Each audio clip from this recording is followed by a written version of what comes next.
All right, let's dive into one of the trickiest parts of English grammar, gerunds versus infinitives. I promise, in the next few minutes, we're going to make this super simple for you. You know that moment, right? You're writing an email, you stop and you just stare at the screen thinking, is it I like swimming or I like to swim? Yeah, we've all been there. It's probably one of the most common mix-ups. But don't worry, we're about to fix that for good. So, I want you to stop thinking of these as scary grammar rules. Instead, think of gerunds and infinitives as two essential tools in your toolbox. And like any tool, once you know what it's for, using it becomes second nature. Okay, tool number one, the gerund. Here's the secret. It's a verb that likes to dress up and act like a noun. You make one just by slapping ing on the end of a verb. You know, words like running, reading, thinking. They're actions, but we use them as things. And here's our second tool, the infinitive. This is the verb in its most basic, stripped-down form, almost always with the word to in front of it. So to run, to read, to think. Easy enough, right? Now that we've met our tools, let's see when to actually use them. So let's ease into this by starting with the flexible situations, because believe it or not, sometimes you actually have a choice, and knowing that is half the battle. So when you're starting a sentence, you can technically use either a gerund or an infinitive as the subject. Both of these sentences are correct. But, and this is a big but, in everyday conversation, using the gerund just sounds way more natural. Swimming is great flows much better than to swim is great. They can also both be the object in a sentence. But here's the catch. The choice is no longer yours. It's all dictated by that main verb. Some verbs, like enjoy, are picky and will only hang out with gerunds. Other verbs, like decide, always demand an infinitive. It really just comes down to that first verb. Okay, so that was the gray area. Now let's get into the hard and fast rules. The situations where only an infinitive, that to form, is the right tool for the job. No exceptions here. This first one is an absolute lifesaver. It's so simple. If you're using an adjective, a word like easy, hard, important, fun, the verb that comes right after it has to be an infinitive. Check this out. What's the adjective here? Easy.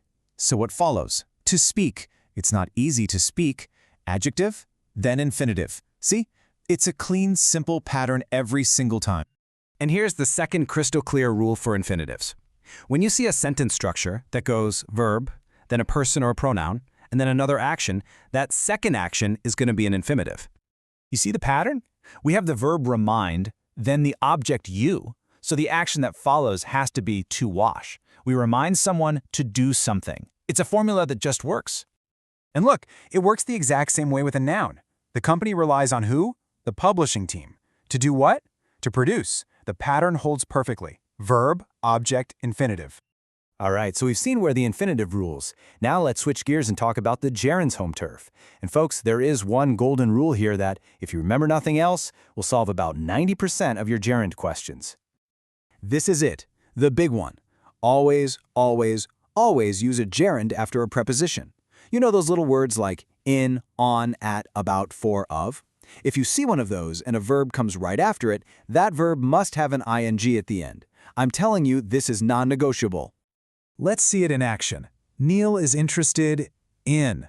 Bam, there it is. In is our preposition, so the very next verb has got to be becoming. You'd never ever say interested in to become. It just sounds wrong, and now you know why. And one more time, just to lock it in. The girls are excited about. There's our preposition. So what comes next? You got it, performing. Once you train your brain to spot those prepositions, this rule becomes second nature. It's a game changer. Whew. Okay, that was a lot in a short amount of time, I know. So let's pull it all together into one simple, beautiful cheat sheet that you can mentally pull up whenever you need it. Here it is, your whole guide on one screen. Let's run through it real quick. As a sentence subject, go with the gerund. It usually sounds better. As an object, the main verb calls the shots. After an adjective, it's always an infinitive. After a person or a pronoun object, also an infinitive. And the golden rule, after a preposition, it is always, always a gerund. And that's it. You are now totally equipped with the key rules to choose between gerunds and infinitives without even breaking a sweat. So the only question left is, what will you enjoy doing now with your awesome, more accurate grammar skills?